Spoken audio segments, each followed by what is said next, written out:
Hello, I'm Yoko, and welcome to Year 30 of GalaxyClan. Thank you to my Patreon supporters who are on screen as always, and happy holidays! We're ending 2025 with a nice even number year. This year had a lot going on in it, and I know this one took a little longer, and that was partially due to the amount of work that went into this year, and also me admittedly getting distracted by a new Pokemon game. With that said, I have more than one animatic this year, and a lot of yapping to get to, so let's get to the animatic section. The first one takes place about halfway into the year. The clans were at a gathering, the leaders seated and about to speak when a scent started to drift towards them. Cats turned tense as they saw a group appear. Maxstar, followed by cats of her clan, her head held high. She states she and her clan will be attending gatherings now.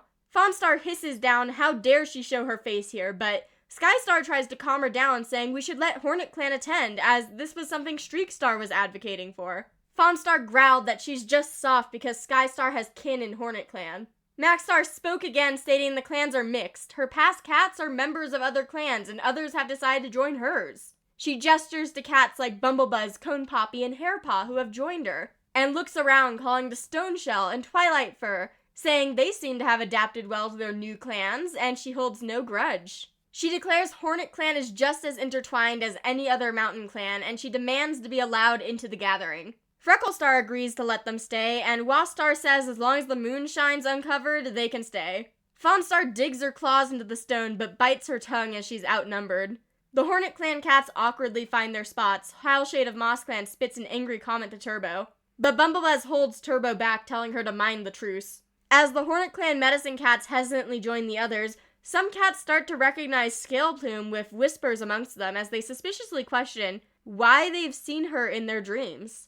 Hazelmouse watches with mixed emotions as she realizes who her dream friend was. Roanclaw is friendly to Saffron Flame as he takes his seat with the other deputies. Maxstar sits among the other leaders, and there's a tense silence as the clans look to the sky. When the moon stays clear, Skystar begins the gathering properly. Now isn't that some interesting drama? Hope you guys like the new gathering spot, and next up, before we get into StarClan, I have another animatic because on Moon 7, a mass extinction rolled in-game. So, blood warning ahead, and be prepared for some sadness. Raccoon Whisker and Hazel Mouse were standing guard at the camp when they sent a strong stench of badger. Raccoon Whisker tells his sister to run to tell the clan, and shortly after she leaves, he realizes how bad it is as he's struck down by the approaching animals. Meanwhile, Fawnstar was rallying the cats, and Lemon Fox immediately sprinted off to face them, ignoring his dad calling him back. Then, at the first sight of Badger entering the main camp, Volwhisker yelled to be ready for a battle as he took defensive stance at the medicine cat den. Luckshine took a hit to the chest but kept on fighting. Red Noise was almost struck, but Moral Nudge takes the hit for them. Ibisfleck was defending the nursery as Badgers attacked. He took a fatal hit as Smoke Kit watched in horror. Meanwhile, Rainbow Flare cried out as Tiny Flame and Swansong's lifeless bodies laid in a river of blood and Badgers approached them. Popglint, Truecinder, Branchroot, and Spotted Stripe ran in helping to fight them off, but a claw struck Popglint's neck hard, leaving her lifeless. Branchroot also took a hit, but her sisters helped drive the Badgers off. Rowancaw and Hickory Frost were doing their best to fight off the Badgers in the nursery. Rain slipped and twisted her paw on the way there with an injured Sparrow Ice going to help her, swiping at the Badger. Fawnstar and Sneezetuff jumping into the fight as well. As Sushi ran to the nursery with Hazelmouse and Downypelt, she saw the body of Ibisfleck. Hazelmouse also took a deadly hit immediately going down. Sushi jumped the Badgers with misty eyes as the cats fought hard, but by the time the Badgers were leaving, Sushi laid lifeless on the ground as the kits watched on scared.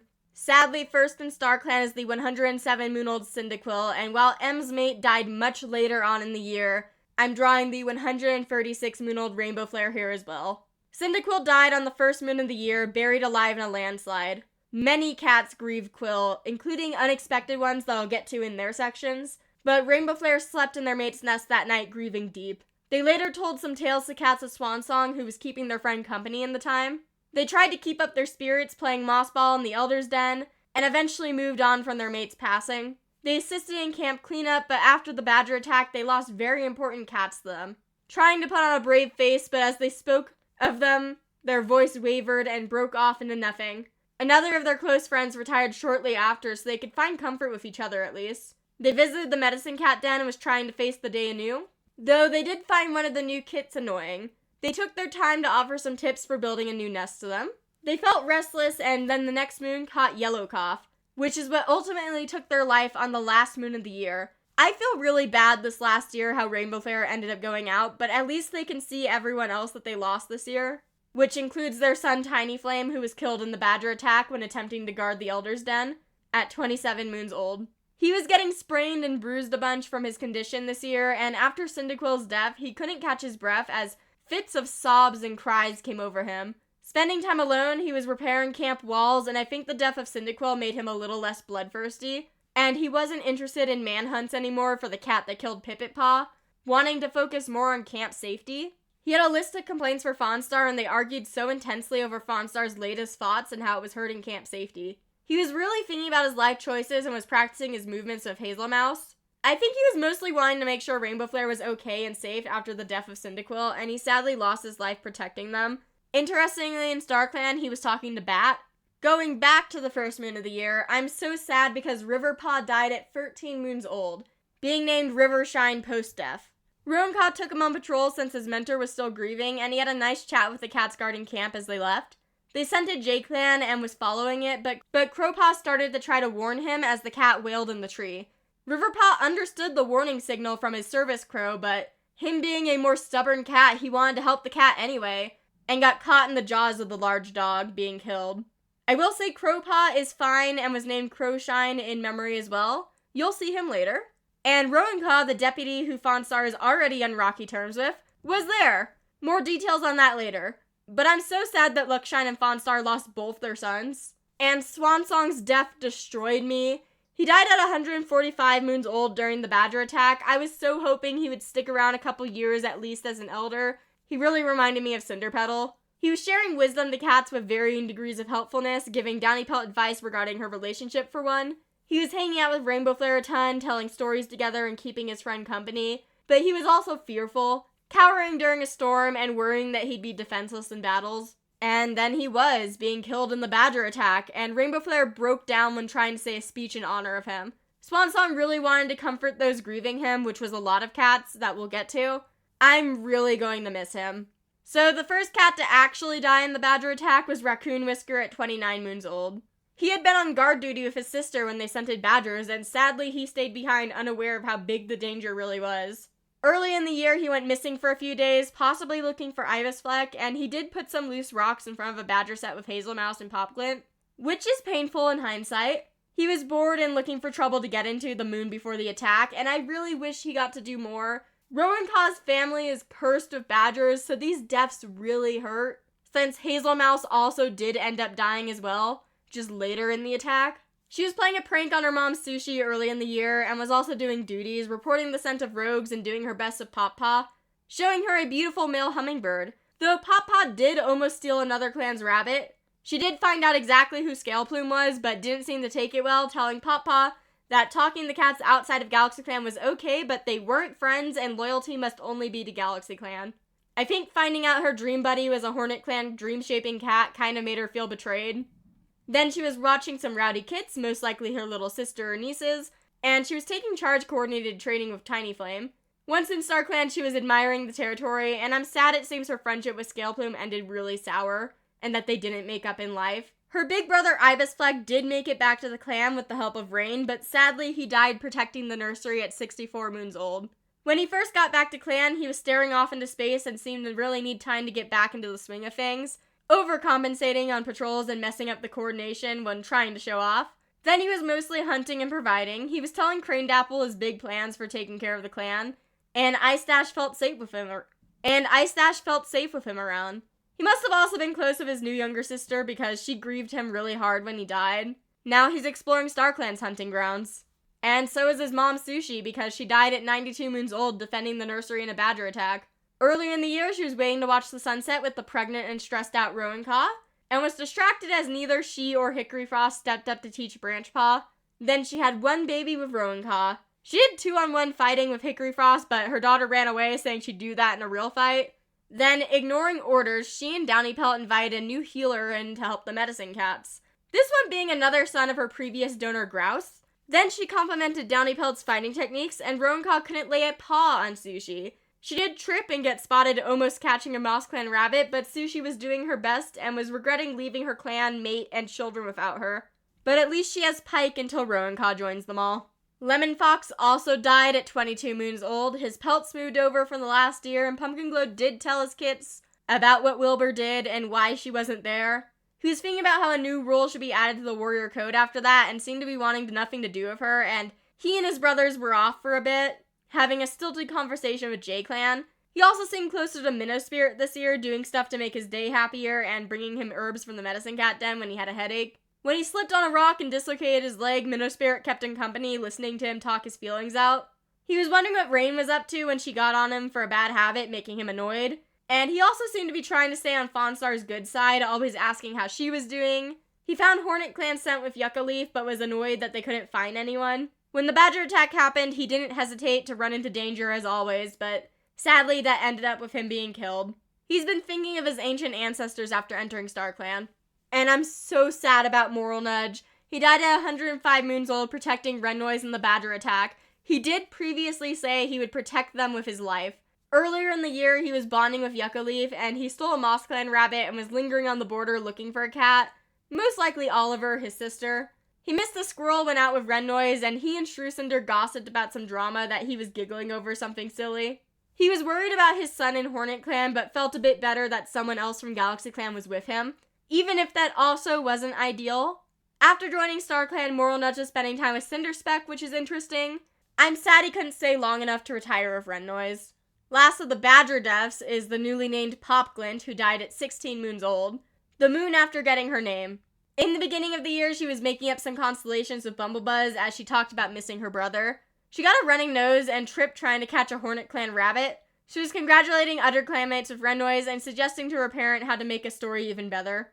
She was daydreaming about having a mate and kits someday, and I swear that status curses the cat to an early death. She helped Raccoon Whisker and Hazel Mouse put loose rocks in front of a badger den and was wondering what Tiny Flame was up to. Hazel Mouse showed her a pretty male hummingbird, but Pawpaw was taken aback when Hazel Mouse said that she couldn't have friends in other clans. But she promised to only be loyal to GalaxyClan even if she did have worries about her brother and others that she considered close. She was named the last of her siblings for her generosity and wanted to compliment Tiny Flame's fighting techniques. She seemed to get along with him. She failed to drive a fox away, but no one was injured, so it wasn't too bad.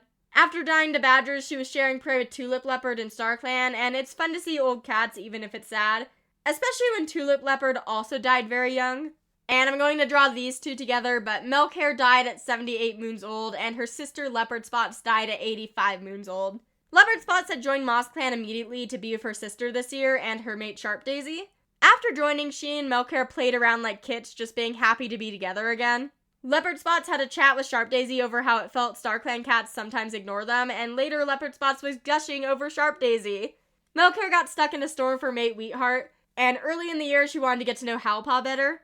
But then a slope collapsed below her, and she thought she saw Howlpaw staring at her with ill intent, before Milkhair drifted to StarClan. Howlpaw didn't exactly dislike her, so I think that's probably a misunderstanding.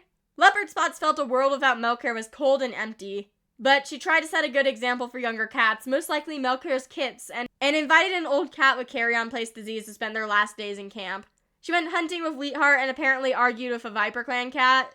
She didn't apologize possibly for that, even though others felt she was wrong, and then led a large dog a short distance away with Sharp Daisy. Leopard Spots was killed by a snake, and I couldn't find any statuses her mate had about that. Sharp Daisy was just climbing trees that moon, so that's a little sad.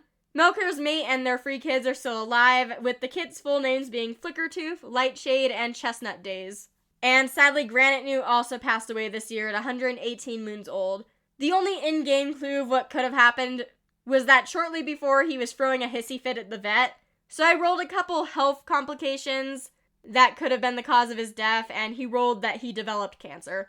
Sad to see him go, but overall it did seem that Granite Newt was happier as a kitty pet. Though he probably did wish to be in his daughter's life more. He died before the Badger attack, but I put him here because after the Badger attack. Daisy Billow also died at 62 moons old. She got visited by Spindlefox, who gave her a heads up that Hornet Clan is more active and was on the way to truly being a clan in his eyes. Then she had a tense medicine cat patrol of Downy Pelt and was wondering how Granite Newt was doing as a kitty pet. She was grateful when a new medicine cat joined and immediately switched back to being a warrior, taking a needed nap. She was struggling, though, going back to these duties, failing to find anything to barricade a badger den, failing to drive away a fox, and missing prey. After the badger attack, she found an abandoned litter that she and Downy Pelt adopted. The litter was abandoned by Two Legs and didn't actually realize they were abandoned because both them and their kitty pet mom were under the impression that the Two Legs were just taking them to be sent to a new home. So she struggled bonding with them as a proper mom at first, but they did all grieve her death. She had been wondering how an injured Luckshine was doing. Her medicine cat training's still in her head, and she ended up getting caught in a storm and getting frostbite, which led to her death on the same moon her kits were going to become apprentices. She also wanted to send a message to Hickory Frost, and I'm sad that Daisy Billow never really seemed to fit in the best, but she did all she could, and I'm sad that she's gone. Last up in StarClan is a brand new face, sadly. This is Moss Ember, who died at 64 moons old. She was responsible and very clever. She was found towards the end of the year on the side of the Thunder Path by Spotted Stripe and her new apprentice. She had been a barn cat that wandered off and got hit by a monster, getting head damage. The two brought her to the clan hoping to help her, and it wasn't clear if she would stay with the clan when she got healthy, but sadly it didn't get that far, with her being unable to recover from the head damage, and once she passed, she was wanting to comfort the two that found her as they grieved her, feeling that they failed to help. While she was here, Houndsnout found her polite, and the new medicine cat apprentice was doing their best asking how she was doing. Despite her own head damage, she brought herbs to an apprentice who had a headache. Honestly, she seemed really nice, and I do wish she stayed longer. But on to our living cats now. Fawnstar is now 90 moons old, and her mate Luckshine is now 105 moons old. Starting with Fawnstar, she was hoping to postpone retirement of her clanmates, convincing Cyndaquil to stay as an active warrior. Then Quill died on patrol, which started souring how Tiny Flame felt about her, and ended up in that argument where he claimed that she didn't care for the safety of her clanmates. Her son also died on the first moon while out with Rowancaw, who she blamed, and Fawnstar really hates her, and she was daydreaming about exiling her, and the only reason Rowancaw is still deputy is because at that moment, Swansong was still here. And I'm a little worried that Fawnstar is gonna murder her with all these building feelings. Also, Bumblebuzz and Leopard Spots both left Moon 1 to join other clans, and with Bumblebuzz specifically, she spiraled a bit, realizing that she had a traitor so close to her. Contrasting that, she did later begrudgingly compliment him on something at the border. She was also telling Shrewpaw that there was a difference between being careful and being rude at gatherings, but this was before a lot of things, including a change in leadership in Moss Clan. When the new medicine cat was brought to the clan, she took personal interest in monitoring him and judging if he was an okay cat, slowly growing to actually like him and his attitude. She was hit hard by the death of Swansong, feeling that she'll never be the same without him, and then the next moon she held a ceremony allowing a cat to retire. She had a tense challenge of her authority this year, where everyone ended up injured, and we'll get to that in a bit. Then she drew blood in battle training when still upset, and her tail stump has recently become infected, and she's worried about clan relations. Now, as for Luckshine's year, Clo was bristling at pity from Clover's clanmates, and then stumbled into a tree by accident, with Clover's remaining eyesight getting a bit worse in older age. Clo tried to chase out a dog with Shrewpaw, but Clover's apprentice took a nasty bite with Luckshine distracting it enough to get her home. Clover mapped out the territory alone and resisted eating on patrol to feed the elders. Clover's been policing posture, and then towards the end of the year, went out with Rowancaw. They found an abandoned kit. Luckshine immediately claiming it as Clover's new daughter and bringing it to camp, even with the tensions from Fawnstar's recent confrontation. And sadly, Fawnstar hasn't really bonded that much with their kit, actually having a little bit of dislike. Luckshine was then given an apprentice, cutting Clover's last moon in the nursery short, and Clo did Clover's best to keep his spirits up, knowing that he went for a lot. Luckshine ended the year getting shivering and frostbite on a patrol with a big group of cats who got stuck in the snow after a bad call, with Clover and another getting the worst of it. Fawnstar and Luckshine love each other a lot, and I really wish Luckshine would hold her more accountable, instead of just allowing some of this behavior, with them sneaking out together and Luckshine sharing certain opinions, it seems, as Clo doesn't like Hickory Frost or Branchroot much either. Concerningly, Clo was daydreaming about Droplet Flo being exiled, and I have no idea why, especially with that being Fawnstar's niece. Clo also thought some clanmates were talking more highly of Rowancaw's kit than Clover. These two are messy, and Luckshine is just a more quiet type of messy, in my opinion. Now, before we get to the deputy, surprise, there's a furred animatic. I want to show exactly what that challenge Fawnstar went through was about, and I couldn't really find a good place to put it, so I'm putting it here. It starts with a medicine cat that you'll know more about later, and you keep hearing about. Anyway, blood warning for this animatic. Volwhisker felt a presence in his dream, and turned his head to see a StarClan cat he's never met. Introducing herself as Chestnut Wolf, she said she couldn't stay quiet about something any longer. After waking, he made his way to the leader's den to immediately report his new knowledge. This resulted in Fawnstar calling a clan meeting where she announced that the deaths of Chestnut Wolf and Larkspur Kit were because Wilbur killed them, and she was calling for a hunt for the coward that stayed hidden. Rainbow Flare stared blankly as they tried to process what happened to their kit. Sneestuff was similarly hit hard as he leaned against a shocked Scaleheart. Smokepaw overly loudly said that if there was a kit killer, then yeah, we should just hunt them down, and was asking who even was Wilbur as Rowan-Ka tried to calm them.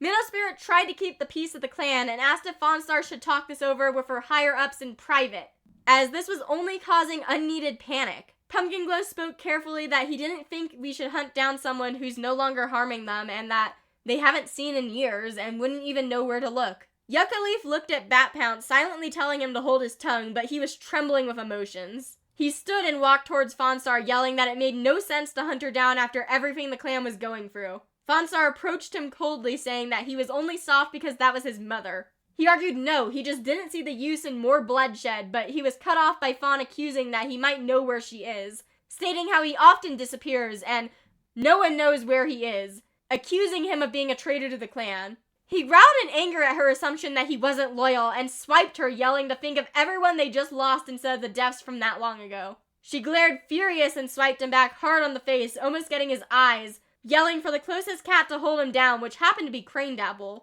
who hesitantly did so as he threw a fit, biting her in his anger. Scaleheart spoke loud with an authority that surprised everyone, saying, "Calm down and stop." She glared at Fawnstar challenging and said firmly, "Not now," and ordered them all to the Medicine Cat den.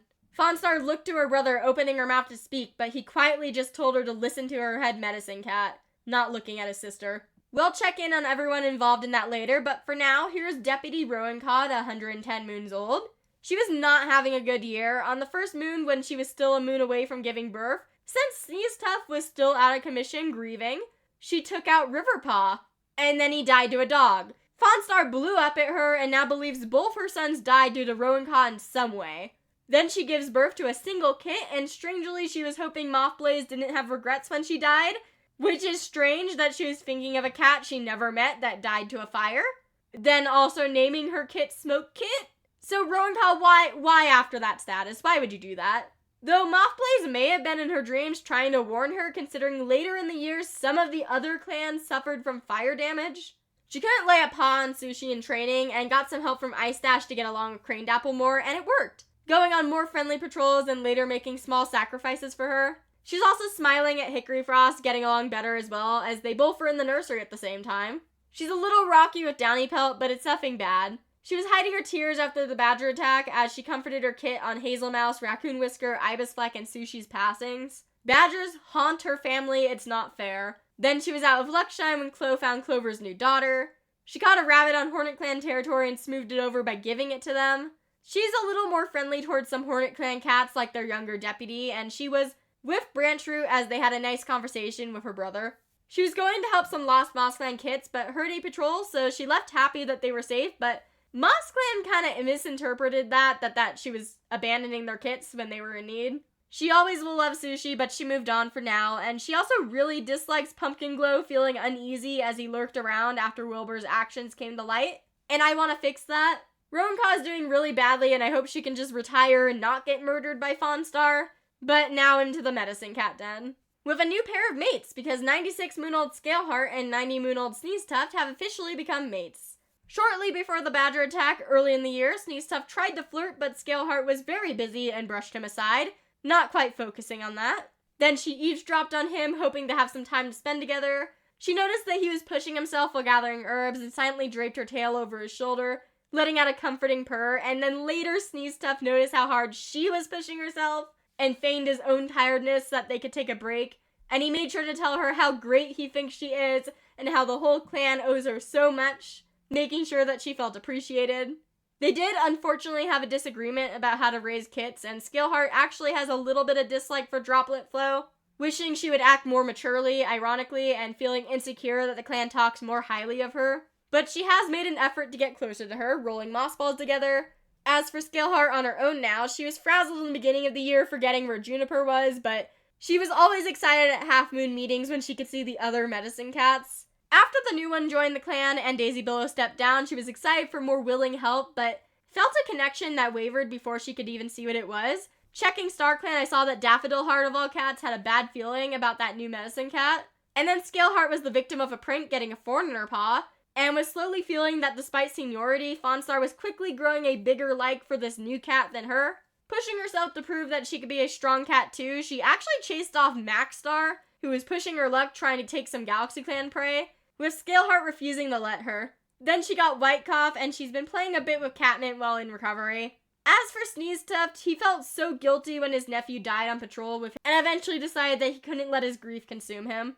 He was hanging out with Droplet Flow a lot, and with her later, blood warning for a picture in 3, 2, 1, she saved him from a dog, but got a nasty bite to her leg in the process, and the picture is gone. He's been a bit off his game with that, and the fact that he got bruised falling out of a tree earlier. He couldn't stop coming to tears at Swansong's death, and he's just been trying to do the motions. He also seems to be tired of being clumped in with Fawnstar's actions, with stuff like Red Noise assuming that he spread a rumor about them. He respects the new medicine cat, but is a bit more reserved, actually thinking that he might have been spreading rumors about him, and noticing how Scaleheart was feeling. Minnow Spirit caught him looking at the stars of wonder as Sea Stuff was thinking about everyone waiting for him up there. Now onto that medicine cat that you've seen a ton already. The 44-moonold bloodthirsty Volwhisker, who is a learner of lore and a good teacher. As mentioned, his dad is Grouse, the donor for the first Rowan sushi litter, that sadly is no longer here. He was invited by Downy Pelt and Sushi after they went against orders and looked for a medicine cat so Daisy Billow could step down. Fawnstar kept an eye on him, but he gained favor when he commented on the grief he could feel in the burial grounds respectfully. During the Badger attack, he took charge and yelled for the warriors to get ready for battle, and then was discussing recent developments with Scaleheart, taking charge and what to discuss with the leader and deputy regarding safety. He grumbled when digging in the snow for garlic, and then he, not Scaleheart, was given an apprentice, who he was actually jealous of when his apprentice was getting attention and had an argument with her as a kid where she accidentally hurt him somehow. I think Volwhisker likes to be important and is a bit salty when others outshine him. He has a small dislike for Scaleheart, but seems to be calming down, finding Scaleheart not so bad after all. And with his apprentice after the first patrol where she showed comfort to him, he did immediately report Chestnut Wolf's confession to Fawnstar, seeing no issue with her want to hunt down a killer, and even later declared himself that he would kill any cat who posed a threat to the clan. He also had some beef with Pumpkin Glow, especially after getting clued in on his history and this mystery murder cat Wilbur he found out about, saying some hurtful things in an argument. He's concerning, but I don't think he means bad in the long run, and he did have a more relaxed patrol of his apprentice and a crush of his, as they smiled and joked together while gathering burdock, with Volwhisker amused that some plantain leaves got mixed in. That crush is Droplet Flow, and he also likes Downy Pelt, but I'm shipping him more with Droplet Flow personally. He was also looking out for the well-being of one of Daisy Billow's kits after her death.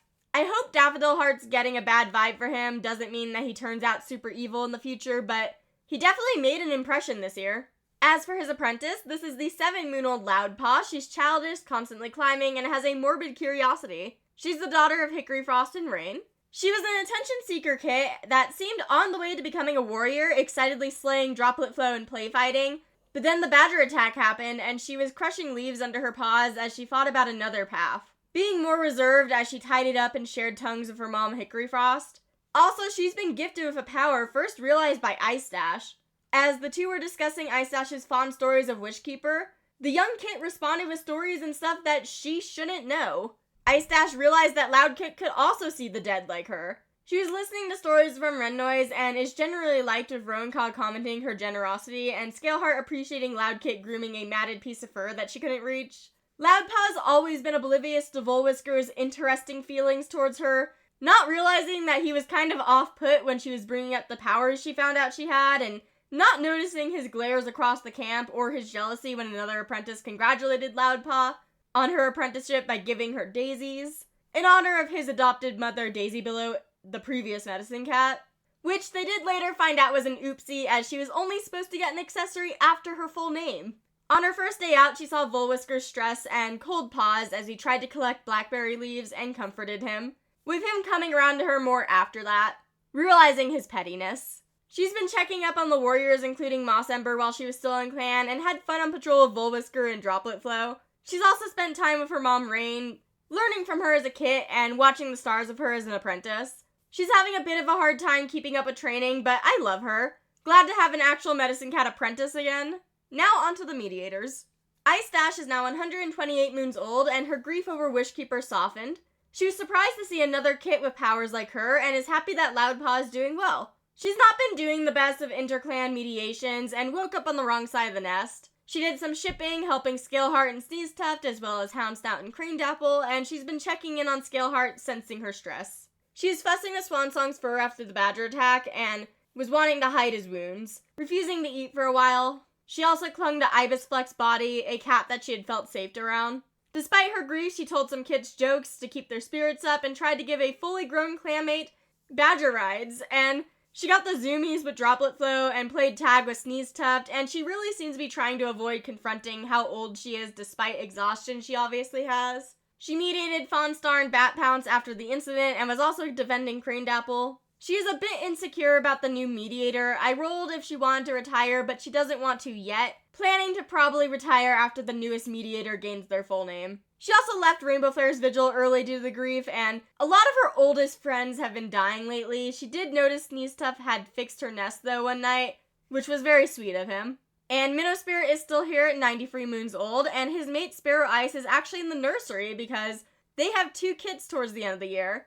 The start of the year was hard on Minnow Spirit as he felt close to Cyndaquil and buried himself in work to forget M's death. Then he was purring while listening to Lemon Fox talk while he kept his nephew company, and also reassured Yucca Leaf after the incident involving Wilbur since the whole situation bothered him. He touched noses with someone from J-Clan and was discussing hunting disputes with Hornet Clan. In-game, Pumpkin Glow gave him some J feathers, but I changed them to Jackdaw feathers for their mother. Later, he also told his brother the fresh kill went bad before he ate it, so it's nice to see them looking out for each other. He was exhausted with petty arguments and dislikes both Fawnstar and Bat Pounce right now. I think he just wants peace and is worried a bit with how much Bat Pounce speaks out, how much more is going to come out, and it will eventually get back to Fawnstar finding out that Minnow Spirit was the first to know about Wilbur's actions and he never reported it. Fawnstar wasn't fond of Minnow Spirit trying to stop her announcement during the clan meeting either. He gave a cyan flower to one of Moral Nudge's kits after his passing, and the moon before his kits were born,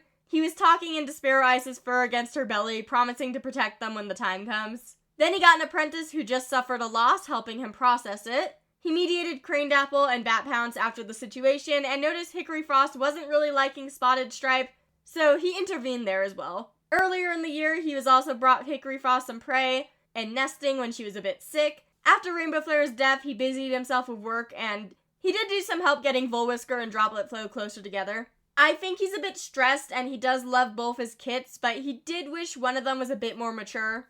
But they're babies, dude. Again, I don't know if he has the best memories regarding children with having to raise his brother's rowdy litter. But onto the new apprentice. This is 8-moon-old confident Frosty Paw, who is quick to make peace. As mentioned, he and his brothers are the kits that Daisy Billow and Downy Pelt adopted, though they didn't realize their 2 legs abandoned them, believing they were just getting rehomed like their mother told them. Their biomom is still alive and is a kitty pet named Righteous Bread Pudding, great name, who also has no idea her 2 legs abandoned them in the mountains. So there is a chance that she appears in the future. He was a noisy kit, not quite realizing they were adopted and not just in a new adventure, but he was close to Daisy Billow and Downy Pelt, so when Daisy Billow died, around the same time he was apprenticed, it hit him. He was always fascinated by Minnow Spirit's ability to solve disputes without tooth or claw, and went to him to be a mediator. Together they gathered daisies for Daisy Billow's vigil, and Minnow Spirit helped him talk through his feelings. Then a moon later, Frosty Paw gave Loudpaw some of the leftover flowers, not realizing that this wasn't how things worked for medicine cats. He was a bit tired trying to do too much at once, and saw Bumblebuzz at the border asking him for some advice, who was surprised but talked to him about it, also advising him to be careful out there. He tried mediating Branchroot and Fawnstar, and then he was stuck on tick duty. He also kind of hates Ice Dash. They just don't seem to vibe together, and I'm going to attempt to fix that.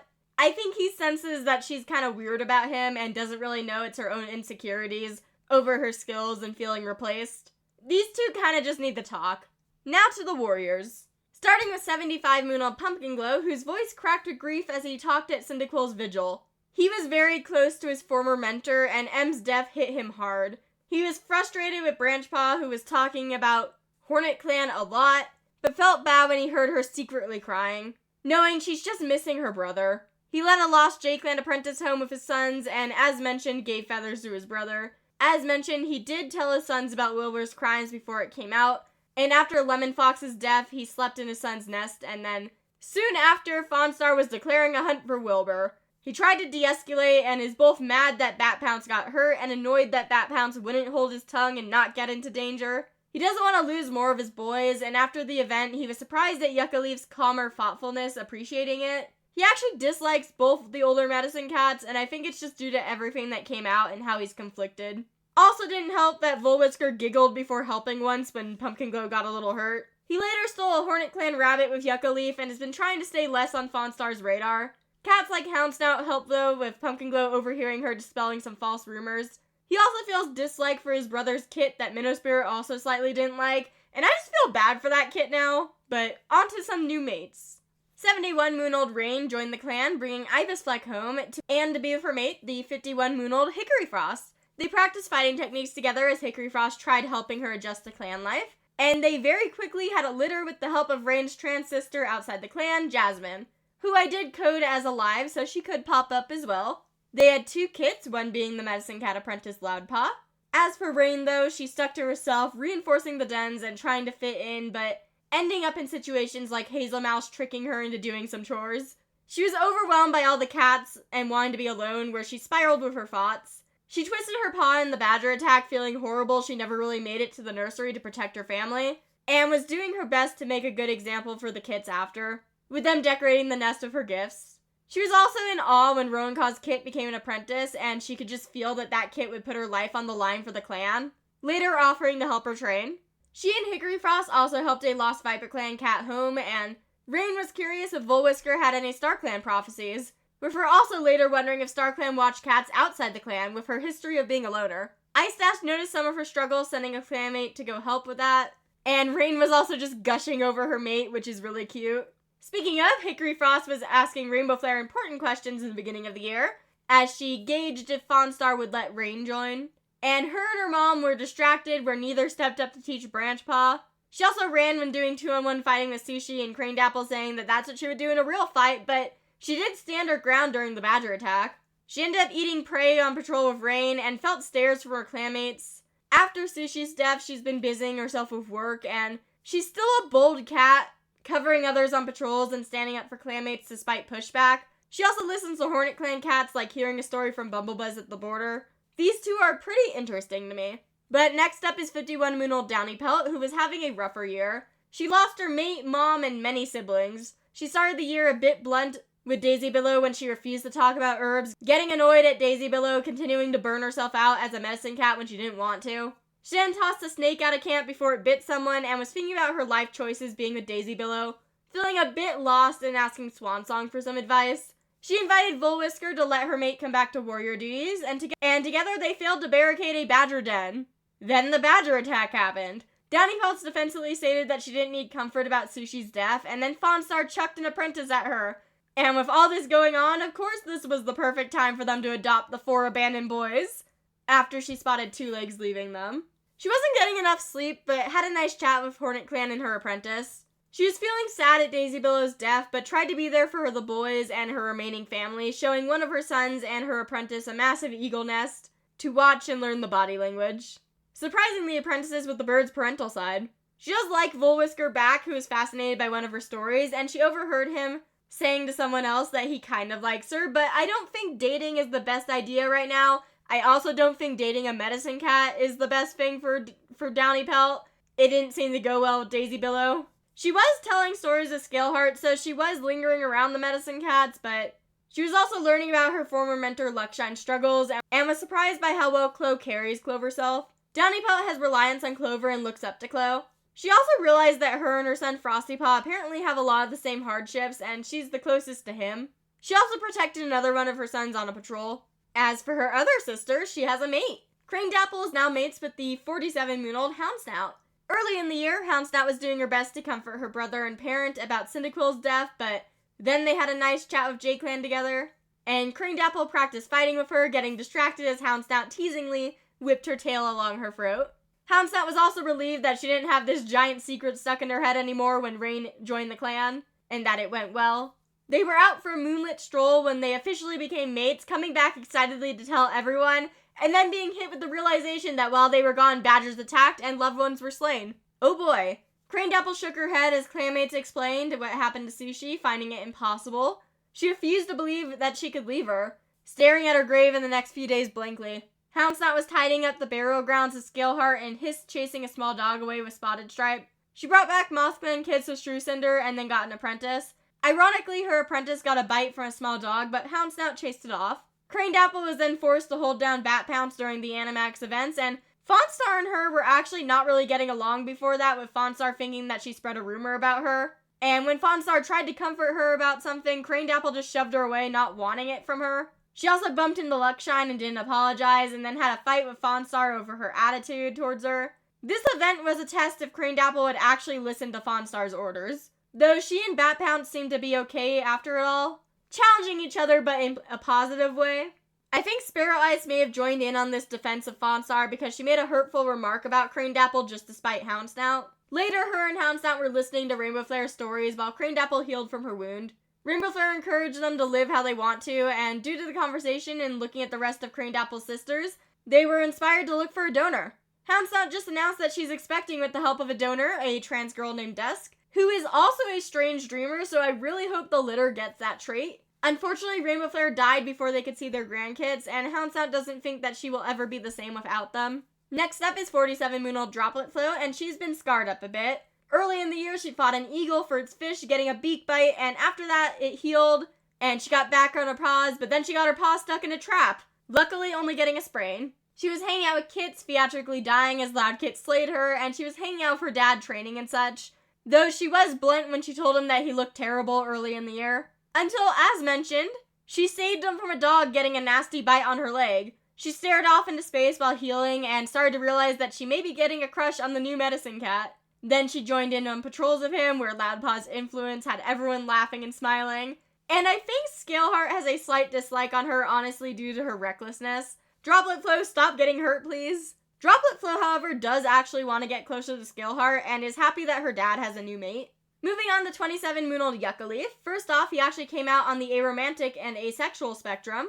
Specifically being agoromantic, which is he enjoys the concept of romance but has no desire for it himself, and apophysexual, which in PG terms means that he's intimacy repulsed. He doesn't want biological kits, and if he ever does get into a relationship in the game, I'm going to say it's a QPR.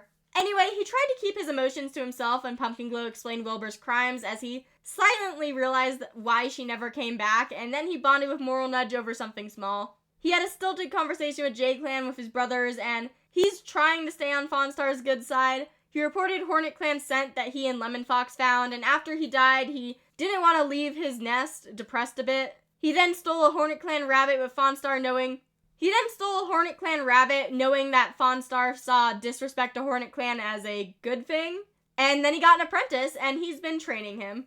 Trying to boost the kid's confidence, unfortunately that led to getting shivering after a failed squirrel hunting idea that the apprentice had, but he didn't blame the kid. He actually knows something about Bat Pounce that has been irritating him despite the affection he has for his brother, as Yucca Leaf tries to focus on the future, not the past. So on to Bat Pounce. He's been saying that he's been lost on the territory while exploring and pretending to be busy. He got distracted by a dream while out alone because Chestnut Wolf actually visited him first, essentially telling him to knock it off because he's been visiting his mom, Wilbur. After hearing her actions, he tracked her down and has been talking to her, not wanting to fully cut her off after finding her. Yucca Leaf is suspicious that that's where he's been going, and he and Pumpkin Glow got stuck in a storm where they chatted and got closer at least. He admitted that he knows where Wilbur was, and Pumpkin Glow said he didn't want to see her and advised Bat Pounce to stay safe. When Fawnstar started talking about wanting to kill Wilbur, Bat Pounce just couldn't hold himself back, resulting in his injury and the tussle that they went through. He was wondering what living with two legs must be like for Wilbur, and he winced as Volvisker cleaned his bite wound, which had grown infected. While healing, he slipped on some ice too, so he just wasn't doing good. At the end of the year, he found out that Bumblebuzz had seen him visiting Wilbur and had told Minnow Spirit about it, leading to Minnow Spirit being very disappointed in him. But now, the 21 Moon-Old Shrew-Cinder. She's a good speaker and a good healer. She was grateful hearing that Bumblebuzz was leaving to the clan where her brother went to, figuring that he'd watch over him. After her nose stopped running, she was training very hard, and Fawnstar told her the difference between being rude and being careful at a gathering, which is a little ironic considering what happened later with Hornet Clan showing up. She got bit by a dog when trying to lead it away with Luckshine and got a nasty bite. She was then named at 14 moons old, honored for her skill, and the bite healed just in time for the fight against the Badgers. She insisted that Moral Nudge wasn't gone and was hurt at the loss of Pop Glint as well. She then was bragging about her latest exploits, and she and Spotted Stripe accidentally shoved their smaller sister too hard during training, working together to help her back to camp. Minnow Spirit gave her some cyan poppies, and I think that's to remember her brother in Hornet Clan, since his name is actually Cone Poppy now. 2 out of the 3 sisters left now have poppies. I'm tempted to just give Spotted Stripe some, just for keeping it cohesive. She was trusted with Luckshine's new kid as an apprentice after she brought prey home so large that she had to drag it. She scented Hornet Clan and hoped that it was her brother searching around, but not finding anything of her apprentice, mentioning that they should probably go report it. She isn't a stranger to Cone Poppy and visits him when she can, but with Hickory Frost covering her when she went to tell them about the Badger attack and the loss in their family. She also dispelled a rumor about a rowdier kit being a little too annoyed that some cats found him cold. And she also kind of really dislikes Droplet Flow, and I'm hoping to fix that next year. Now, Spotted Stripe is possibly the funniest name the game could generate, where in-game she's just a normal tabby with no spots, but I love how I interpreted the name art-wise. She ended up clever and a masterful storyteller. She recovered from her green cough and then was making fish puns to Ren Noise. Ren Noise also helped her remember a word that she was forgetting. She helped out Shrewpaw with some stuff that she struggled with as well, which is extra cute when they later would get their names on the same moon. She almost got lost near some two-leg nests, and then she just burst out in hysterics when she didn't think she would ever be a warrior, with Ren Noise's whiskers twitching annoyed, finding Spotted Paw dramatic, and saying that they were going to the training grounds, waiting to train the greatest warrior the clan would ever see. Ren Noise hiding their smile as the bait worked, getting Spotted Paw up and hurrying after them. She was named shortly after that at 14 moons old for her intrigue. After the Badger attack, she spent a long time grooming Moral Nudge's fur for the vigil and was guarding camp. She messed up on a patrol by ticking and scaring away the prey, but Bat Pounce promised not to tell anyone and just suggested a new hunting spot. She also got an apprentice, and they were the ones that found Moss Ember, being sad that she didn't recover. And she was also on the patrol that got shivers from that failed squirrel hunt. Last of the sisters is newly named Branch Root, who is now incredibly clever and a good kit sitter. She caught a running nose when sneaking out at night to see her brother across the border, and then she got annoyed when Sushi and Hickory Frost didn't step up the teacher. She scrambled into a badger den, and it was only luck that she escaped with that same speed. Though later she would get a big wound in the raid. She was named at 13 moons old in honor of her forethought, and went on a long walk deep in thought. She left prey at a grave of a loved one, which might have been Cyndaquil or Rivershine since this was before the badger attack. She stayed the longest at Moral Nudge's vigil, and despite everything, in a big patrol consisting of Ren Noise, Houndsnout, Strucinder, Daisy Billow, and Luckshine, after the attack, she kept everyone on task and motivated with a gentle voice and compassion. She also said something very sincere and comforting to Craned Apple. She did get injured when her bigger sisters underestimated their size, but she laughed it off as they helped her home. She critiques some of Bumblebuzz's techniques at the border and has friendly conversations with Hornet Clan. Fawnstar doesn't like this and was thinking about telling others that Branch Root is breaking the code, with Branch Root later being vulnerable when talking with Ren Noise. But now let's look at our apprentices, cause the den is pretty full.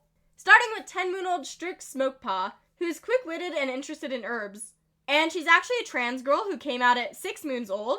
She's also deaf, with her initially having a very low amount of hearing, but the medicine cats quickly diagnosed that it was very likely she'd completely lose her hearing by around a year old. She's been given Rivershine service bird Crowshine, something that Fawnstar was just so happy about, definitely. I mean, she's the daughter of Rowan and Sushi. As a kid, she was trying to force her way into being allowed to guard camp, then was buzzing after swallowing a cicada, just enjoying the vibrations in her mouth. She had Rain pretend to be prey for her to hunt, and was crushing leaves with Rowan and Loudkit. She was a rowdy and lively kit until the badger attack, where she saw Ibis Fleck die right in front of her, though she was shielded from seeing the other deaths directly. She wondered why StarClan had to take Ibis Fleck so soon, and became a cold apprentice given to her sister Downypelt, not laughing at a joke that Minnow Spirit made. She thought she heard a cat and ran to see it, but was angry Downypelt laughed at her when explaining it was just a towhee bird.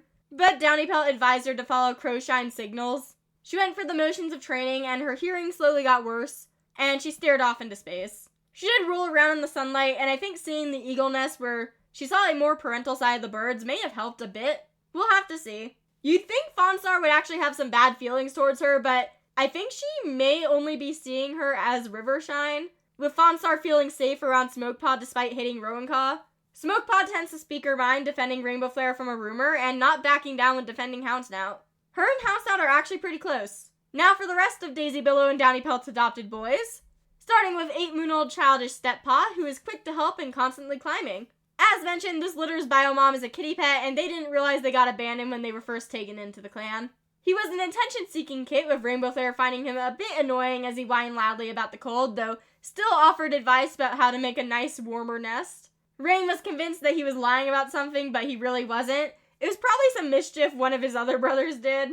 He missed the warmth that Daisy Billow brought to his life, and she died around his apprenticeship, but he was given to Spotted Stripe and was excited to go on patrol, and blood warning in 3, 2, 1. They found the injured Moss Ember on the Thunder Path, who, sadly died later. And the picture is gone. Then when he got some pep back, he was bouncing around patrol, where he got the shivers. Steppaw can't catch a break, I swear. Ice Dash could tell that he was being brave, though, and I hope he has a better next year. Next up is Insecure Nightpaw, who is confident with words. He's always been a self-conscious kid and was whining about the cold, too. He was sleepily making sure everyone got home from a gathering and tried to be nice giving Fawnstar a gift, but it made no sense to her and she was a little weirded out by it. He spent a long time grooming Daisy Billow's fur for her vigil, and then he was apprenticed to Yucca Leaf. And together they chased a fox away from its half-eaten prey to take for themselves, though it was mostly Yucca Leaf. He feels really bad that his idea for squirrel hunting ended up in getting the whole patrol, including his brothers, to get shivers and him and Luckshine getting frostbite. He's panicking more because Daisy Billow literally died from frostbite. He's been avoiding eye contact with Fawnstar after giving her mate frostbite, and he's afraid that he'd lose in a real fight. Last up for this litter is Cold Gravelpaw, who splashes in puddles. He was born missing a leg. Volwhisker was keeping an eye on him in regards to that, and he is also currently shivering from that patrol I mentioned. He was a bullying kit, always trying to look tough, and Cats thought that he was a bit too mean to Night Kit in playing, but Nightpaw actually really likes him, and Gravelpaw never really went too far. He's always thought Frosty Kit was polite and thinks the mediator role fits him. He surprised the clan when he sang a song in memory of Daisy Billow at her vigil, and then trembled when being apprenticed to Luckshine. Chloe treated him just like any other cat and built up his confidence in training, seeing his eyes light up. Gravelpaw is more blunt, and he does just walk away if a conversation bores him, and he was there for the lesson with the eagle nest of Downy Pelt and Smokepaw. Next up is 7-moon-old Insecure Honeypaw, who is the sister of Loudpaw, and the other kit of Hickory Frost and Rain. She's constantly climbing and was a quiet kit, preferring to play alone with a feather, while her sister crushed leaves of others. She was shaken bad by the badger attack, going into shock, but eventually got better, inviting Loud Kit to play with her despite whining about the cold. Even though she has a more timid nature, she called Yucca Leaf a stinky dirt face, not quite understanding why the clan was being weird with Pumpkin Glow and his sons now, but trying to fit in due to Smokepaw filling her into some recent clan drama. She carefully touched noses with her new mentor Houndsnout, feeling intimidated, and then small blood warning in 3, 2, 1. She ended up getting her ear nicked by a small dog on her first time out, and the picture is gone. She then played a small prank on Minnow Spirit and was enjoying the sounds of nature. She felt calmer when Red Noise joined her in the clearing, which was pretty cute. And last of the apprentices is the 7-moon-old Loving Cougarpaw, who is also constantly climbing despite her paralysis that she was born with. She has such buff arms. She's the kit that Luckshine and Fawnstar adopted after being found abandoned. She made a crude remark about the clan that rubbed Fawnstar the wrong way and has resulted in Fawnstar not being as close to her. Volwhisker later covered for her for something minor, and she was apprenticed to Shrewcinder, where they went on a fruitless effort following Hornet Clan scent on the territory on their first day out. With the new amount of moving and terrain leaving Cougarpaw's joints aching and sore since she wasn't really used to it. She was sharing tongues of droplet flow while she zoned out, and was later eavesdropping on Bat Pounce, with everything that went down making her a little uneasy. But now into the Elder's Den, where sadly there is only one cat again. 124-moon-old Red Noise retired at 111 moons old this year, right after the badger attack. Red Noise also came out as non-binary earlier in the year. They were yowling about ticks, with the itchy bites being maddening, and they did their best training Spotted Stripe, even if they didn't put up with any of what they saw as childish whining, knowing how to get her back on track. They were misty-eyed at naming ceremonies, and then the badger attack happened, and they lost Moral Nudge. Their mate died protecting them, and one of their daughters died as well. I don't blame Red Noise needing to retire after that.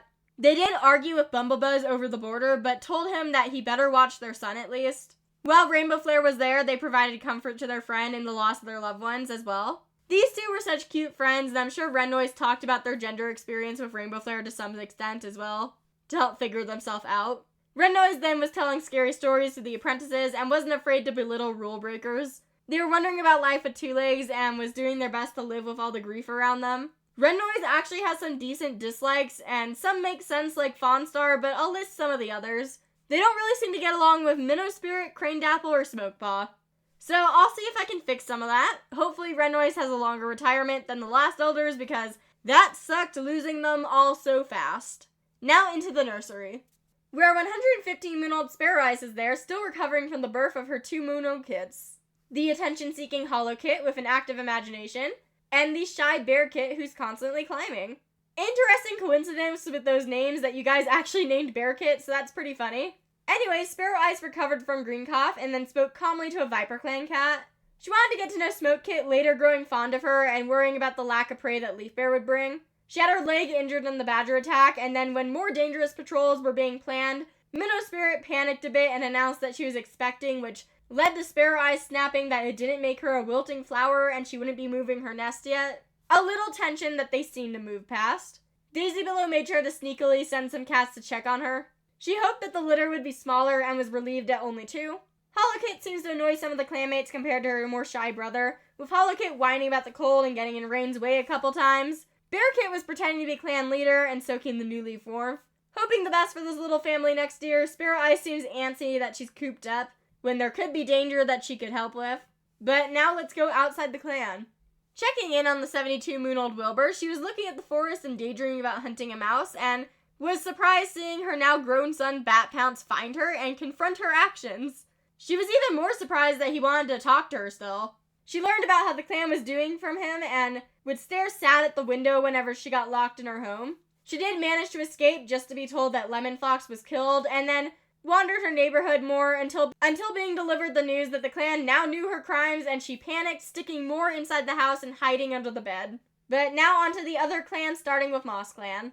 Moss Clan now has a new leader, being the nervous 40-moon-old Skystar, who is a fish-like swimmer and is a grandchild of Nook. And how she got here was wild. During an argument, Streakstar ended up accidentally killing another cat, Tulip Beetle, on the Thunder Path, and eventually the guilt got to her, so she stepped down, returning to being Streak Bumble. But the Deputy Piper Arch was old and decided to retire as well, which ended up with Skydusk being the chosen leader somehow, most likely due to some StarClan interference. She struggled a bit doing her best, but accidentally putting a scent mark in the wrong place. She then got attacked on patrol by a dog, but another cat, Ice Shard, died to it. She did get some happiness when she became mates with Cloudy Chomp, having a nice hunting practice session with her. And she was promising to take care of the clan for her lives, and, well, she later lost a life to a dog while on a peaceful stroll. She also found 2 dead cats in the snow. She's been trying to stay friendly with Hornet Clan, hoping they will truly be a normal clan like the others. The new deputy is 70-moon-old Insecure Leap Swirl, who is a great kit sitter and the son of former leader Streak Bumble. He tried setting up a training patrol, but nobody stepped up, and he went out with Skystar, but they decided that the storm clouds weren't worth the risk. He drove away a small dog and almost died of embarrassment after a fumble on patrol. He's wondering if he's respected or just tolerated by the clan, and I hope he grows into his role. Medicine Cat-wise, Model Iris is now 115 moons old and was rethinking some choices. She got an apprentice from Melcare's litter and took her to gathering garlic. She got annoyed at her a bit when she couldn't point out Burdock and held back snapping at her. She was debating a different apprentice at this time, but as time went, training was easier. Her tail got badly injured by a dog on a moon that she was thinking rules were meant to be broken, and then she rejected Piper Arch. She felt a presence on patrol, which was likely the cat that Streak Bumble killed, and she's getting on the older side and will probably retire next year. Alpheus is now 103 moons old, and he has one joke and constantly says it. He's always mentioning the irony in elder leaves being for elders. He is purring listening to his daughter talking about nothing in particular, and invited a rogue named Aiden to the clan. He got heat exhaustion and the urge to wander, later finding a queen and her kids, bringing them to the clan with Tin Willow. He was worried about a vision from the newest medicine cat, but tried to reassure her. He also thought Leap Swirl was doing a poor job as deputy. Tin Willow is now 95 moons old. He heard Alpheus's Elder Leaves topic and then repeated it later, and later had some peace going for flowers and collecting marigold and goldenrod, though he is still Tin Willow and grunted rudely at passerby. He was hearing the voices of StarClan cats, and his mate had no interest in talking about Urs with him, but then they adopted a single kit Crag Kit. Lastly is a new medicine cat, Chestnut Days, following in the ant that she was named after's paw steps. She was keeping stuff hidden in the medicine cat den as she prepared to fully become an apprentice, and once that happened, she helped poultice a small wound, and Stormy Wing was worried she was overworking. She struggled a bit at first, and then her mom Milkhair died, and she stayed the longest at the vigil. After that, it seemed Model Iris was a bit nicer as her training went smoother. She is a bit of a rude cat, though, which is expected when you look at most of the medicine cats. She insults cats' appearances flatly and walks away when she's bored. She tried to boss around her sister Flickertooth on patrol, but they just ended up arguing. She hoped her name would end in Claw, but ended up with Days, and spotted Milkhair's spirit watching proudly when she was named. She had a vision of a truth unbelieved, a cat's last breath, and a belly so empty she felt nauseous. She was also helping a paralyzed kit named Breeze Kit by massaging out her spasms. Last in Moss Clan is 157-moon-old Ashleep, who is the only mediator, and I am begging her to get an apprentice before she dies. She got heat exhaustion, which turned into heat stroke when Rainmask asked her out, and Ashleep rejected her, something that also happened again when she didn't have heat stroke, but then she said yes on the third time she asked, and then they adopted kits. Though sadly one of them died of kitten cough, and Ashleep leaving the vigil due to grief. She does her best and has pride in her work, but she has been seen taking food from two legs. Now on to J-Clan. While Star went on a date with his mate, and as all dates go, they ended up in a snowstorm.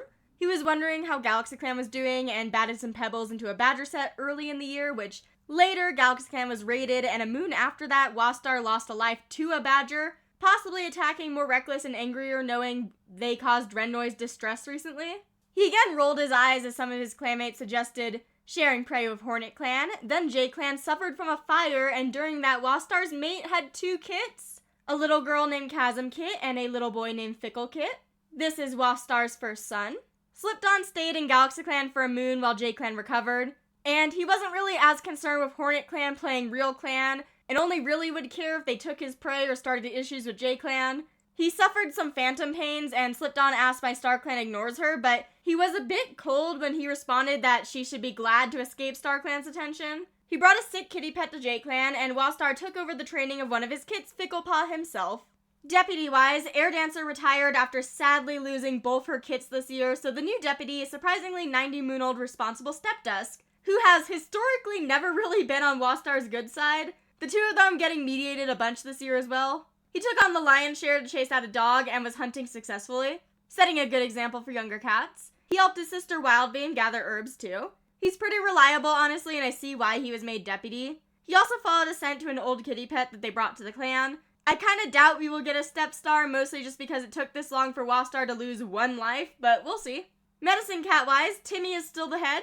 At 114 moons old, they were doing well early in the year, but then Sparklemore died in the fire as one of the free casualties, and they grieved their mate. After getting past their grief, they were telling the clan stories about the sun-drowned place, and could feel the bad weather in their bones. They attempted to soothe Slipdon when they pondered the legacy she'd leave behind, but it didn't really work. They taught kits about plants to stay away from and cleaned the burial grounds with Offstar. They ended the year finding a queen in her kits, and Timmy is probably retiring next year. Mantis Breeze is 71 moons old now and sunned with Wildbeam, finding Poppy. As usual, he wondered if he'd be better as a mediator, and then worried the Goldenrod wasn't recovering as well from Leaf Bear. He assessed the camp's fire damage and was a bit stressed when barely avoiding snapping at his new apprentice. He insisted cats eat chamomile at moon high as they assessed fire damage, and he took his mate Twigbark with him a couple times to gather herbs. He chased off a kitty pet, Eli, who actually has kin in the clan and was looking a bit dazed. He felt a flash of affection for his apprentice when he watched him find joy in safeguarding the clan, and he got caught trying to get raspberries on Moss Clan's territory, but the cat apologized when they recognized him as a medicine cat, happy to share. Wildbeam is 57 moons old, and she reported a clanmate for breaking the code, talking to Slipdon about the nature of StarClan after. She and her mate, Larksnarf, had 4 kits, purring as she listened to one talk about nothing in particular. She promised to look into a potential vision that Larksnarf had more, and later her mate left something special in her nest when she noticed how hard Larksnarf was working. Sadly, one of her kits was killed by a fox, so she's currently grieving. Splinter Cave is a daring new medicine cat at 14 moons old, and this is the cat that was Wolf's abandoned kit that I mentioned last year. Wolf hasn't really been up to anything this year. He tried to sneak out as a kit and decided to become a medicine cat due to the myths and stories that he heard, and wore dry laurels in celebration. He was trained by Mantis Breeze, taking his training very seriously, and got a lesson on mental illnesses from Wildbeam. Towards the end of the year, he was wondering if this is where he truly belonged though, as his bio mom is a loner and his bio dad is in Viper Clan. He has an adoptive mom in this clan, but you know. That being said, he does have a mutual crush on the newest mediator that you'll see in a bit. Speaking of mediators, Calypso is 113 moons old, and he was upset that Magpie Freckles said he was wrong during an argument. He tossed the snake out of camp and was worried about a parent who couldn't seem to get along with their child a lot this year. He was playing a prank on Slipdon, and I can only assume that was before the fire because it was the same moon. He listened to a clanmate's love struggles and is doing his best mediating. Magpie Freckle is 77 moons old and continues to solve problems by starting them, and put a dead snake at the camp entrance as a prank. She sided with Frozen Shadow during an argument, sabotaging the relationship with him and the deputy at the time. She grieved Sparklemore after the fire and accidentally made an argument worse, and she ended the year trying to resolve GalaxyClan's border disputes, but only made Fawnstar more upset. Silttooth is 31 moons old and got an apprentice this year. She apparently has a rival in MossClan and was racing along the border. She was also wondering what Wastar was thinking. She's quite popular, receiving many invitations to share tongues as she was deciding which one to take, and she traveled to ViperClan as the two clans talked about recent fires. And last up is the 12-moon-old loyal Fumbletangle. He was a bit of a rowdier kid wanting to guard the nursery and trying to sneak out of camp before becoming a mediator apprentice. He had a strange dream and shared prey with a Hornet Clan cat, Reed, and he accidentally made an argument worse but was eager for his training to be over. Despite some doubts in his abilities, he gained his full name, and as mentioned, him and Splinter Cave currently have a mutual crush. Now onto ViperClan. Frecklestar is still here at 183 moons old. He had a standoffish patrol of MossClan early in the year, possibly witnessing Streakstar's accidental murder. He took on an apprentice, and they tried to chase out a small dog. The clan chased out a trespassing rogue, and then Frecklestar attacked a beehive, getting swarmed. He seemed to ignore his daughter stealing J-Clan prey, and ViperClan suffered from a fire the moon after J-Clan, with them having more casualties, being 6 in total. He got White Cough, which he lost a life to, as well as one to old age, and then he also lost a life when Earth caved beneath him and he got buried, being down to only 2 lives now. This hasn't slowed him down at all, and he imagined riding a log down a rushing river. He was also standoffish towards GalaxyClan at the end of the year, and on the last moon of the year, an Elder Torn Dance asked him out, and he accepted her, so surprise, he has a new mate. I really don't think we're keeping Frecklestar around much longer, though. I do hope 113-moon-old Mothjoy is able to make it to Mothstar. He had a list of complaints for Frecklestar, and then got his daughter Inkpaw as an apprentice. He warned MossClan of a badger, but later was standoffish with them. Then he got sprayed by a skunk. Sadly, his daughter Hairpaw left to join Hornet Clan after she actually committed a murder. He was hoping for a break after that and then grieved the death of Batnettle. He was eavesdropping on Whisper Swoop, reading lips, and then gave his niece some flower bulbs. He barked at a large dog to scare it away and was feeling better until his daughter Inkclaw died from green cough, on the same moon that he and Bonefade got 4 more kits. Speaking of Bonefade, Mothjoy's mate became a mediator this year and is here at 82 moons old. Peach Dance in the Dark Forest was watching him with a sly smile, and I wonder if that had to do with his daughter committing a murder earlier. His tail healed, but he got a scar, and he was in denial his daughter Hairpaw left. He's still a lighthearted cat in general, playing with his food and leaping in leaves, feeling bad about stepping on a bug when he had White Cough. Grief swarmed him at Inkclaw's death, but at least these two have each other and their new litter. Now into the Medicine Cat Den. Goldheart is still here at 60 moons, and his apprentice Firepaw did switch to become a warrior, though sadly she, kind of ironically, died in the fire later. He did get another apprentice in return, and the two actually really get along and like each other, but sadly his last son Mordream died on the first moon of the year due to the infection in his broken back, with Goldheart burying himself in work trying to forget the pain. I think training his new apprentice helped, and Goldheart may see him as family when Goldheart now doesn't have any. He's been hoping for a message from StarClan, and he did get sick a couple times, but he's fine. His new apprentice was the 17-moon-old Confident Tunnel Creek, one of Sparrow Dance's adopted kits. He did really well in his training, even being brave and overcoming fears as he climbed to get oak leaves. He did get brushed off about a potential dream and hurt his paws while running, though. He's honestly just a really nice cat, and I think Goldheart really needed someone like this in his life, but for now, onto the mediators. 167-moon-old Sedge Dance came out of retirement to be a mediator, having a nice conversation with the cats guarding camp. Cats were grateful for her mediation, and it seems she hangs out with the youngsters and Crowpaw, being in awe of her conflict resolution skills. She traveled to GalaxyClan a couple times for disputes, and she's doing pretty well for such an old cat and must have been bored in retirement. Gorsclair is still here at 126 moons old, and he's struggled with nightmares early in the year and was trying to find excuses to go back to his nest. He still starts problems in an attempt to solve them, and he mourned Jagged Stripe, who died in the fire. He apparently was pranking an apprentice who was missing his dead mom, so I really hope that was just bad timing and not something concerning. He seemed to kind of be in a daze most of this year, watching the clouds go by and thinking a lot. Cliff Creek is 62 moons old now and recovered from his mangled tail without a scar, and he was having a pretty good first half of the year, mostly just vibing. Then he ran into his new enemy, rats. We are the rats. He got attacked by rats twice this year. Luckily, he's okay though. He was also talking to Goldheart how it was like being a medicine cat, and was there to comfort his sister Stoneshell. Because Stoneshell lost her daughter Shatterblaze in the fire, and I swear this game thought it would be funny with killing the fire-related named cats. She asked Gorsclair an important question, being upfront about how she knows he doesn't trust her, and she hoped that he'd change his mind eventually. She also got an apprentice, Rainpaw, this year, and has been pretty antsy, feeling like bugs were pricking at her pelt. Beyond that, she's mostly hunting, and she had a small crush on Sparrow Dance as well, who is 61 moons old now and got her daughter Cinderpaw as an apprentice and stole food from a kit fox. Sadly, her mate Birdtooth died when the ground caved beneath her. She pressed her nose to Birdtooth's fur one last time, wishing that she had another chance to tell her how loved she was, feeling angry and withdrawn afterwards. She then saw the spirit of her dead littermate Robin Patch at the border. The moon before her daughter Nimblepaw died in the fire, where she stayed at the vigil the longest. She was still present enough to prevent her kit from catching a sick rabbit, though. She told herself she has to live with her feelings, and an apprentice defended her from a large dog. Another apprentice mentioned a potential StarClan dream to her, but that apprentice has a Dark Forest connection, so I'm a little concerned it was from there instead. She saved another one of her kits from the same situation her mate died in, and ended the year with the rest of her children going on to steal prey from another kit fox. She does have a decent amount of crushes, including a mutual one with Stoneshell, so we'll see if Sparrow Dance moves on to a new mate in the future. But for now, on to Hornet Clan.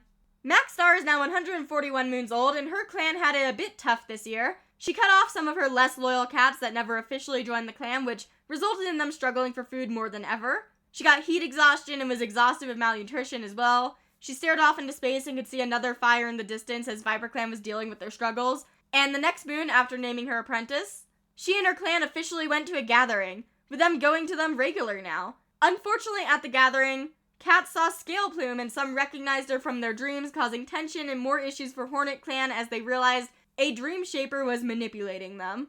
Angry at the result, even though she had Scaleplume doing this for her, she yelled at her and took her frustrations loudly out on her, ending up in Maxstar killing Scaleplume. Spindlefox guided her to StarClan, so Scaleplume is the firstborn and raised Hornet Clan cat in StarClan. Then she witnessed one of her warriors die to a wolverine and had to deal with an ambush from her cut-off ex-members. The responsibility of leadership was feeling like a heavy burden to her, and she's really not doing well. Considering she was chased off trying to take GalaxyClan prey by a medicine cat, I don't think she's as strong as she used to be. As for her 35-moon-old deputy, he does his best, feeling protective of the mess of the clan that he has, and is ready to defend them still. He tried to show his apprentice an eagle nest, but she refused to engage. He also became malnourished, but still focused on the clan, coming up with battle moves and chasing away a dog. He worried about his legacy with his sister, Scaleplume, who encouraged him that his would shine bright, and then the next moon, Maxstar murdered her, and he couldn't stop coming to tears. But he can't go against his leader, having such complicated feelings of respect for her, what she's done for the clan, but no like at all for her. He confided to some cats about how he felt like a bad deputy, but they reassured him that Hornet Clan wouldn't be the same without him. His other sister currently has a mangled leg. Now onto the medicine cats. 102 moon-old Cherubi Branch recovered from a snake bite, but it's scarred. It's on the side that you don't see in the art, though. She trained her apprentice strictly, forbidding interruptions when working and discussing a dream involving a smell of well-baked dirt with him. Though not liking her, apparently she felt she still needed Scaleplume even though she was gone. She was cold to her former apprentice when he mentioned his own vision, saying someone like him wasn't likely to get one. And as usual, she ends the year injured, this time with a dislocated leg. On the last moon of the year, Milk joined. He's a 28-moon-old ambitious medicine cat, who we don't really know anything about, but here he is. I hope you like his look. Last in the Med-Den is the newly named Ghost Sheep. He found a dead queen and kits of Scaleplume and went through Cherubi Branch's strict training, getting his vision later brushed off. He tried to gather moss with Spinel, Bumblebuzz, and Conepot at various points, but something had dug it up. Eventually, he did find some with Conepoppy, and he was honored for his thoughtfulness, later leaping into leaves with his dad Spinel, who's apparently saved from an enemy warrior by Birchbone after a nice chat with the border went south. I'm leaning to that possibly being a J-Clan interaction. He caught Greencough, and then after healing, he told Bumblebuzz that even if they walk different paths, he'll never stop needing him as he helped him gather herbs. Spinel was happy with Bumblebuzz coming to join him and their family, and together they found a sick cat in the Thunder Path. He got a running nose possibly from that and was looking forward to when Hornet Clan would go to gatherings and things would become more normal. He also turned playful this year and was comforting Conepaw by curling around him and telling him no one would remember his mistakes. He became malnourished as well, and after was catching a ton of prey with Turbo.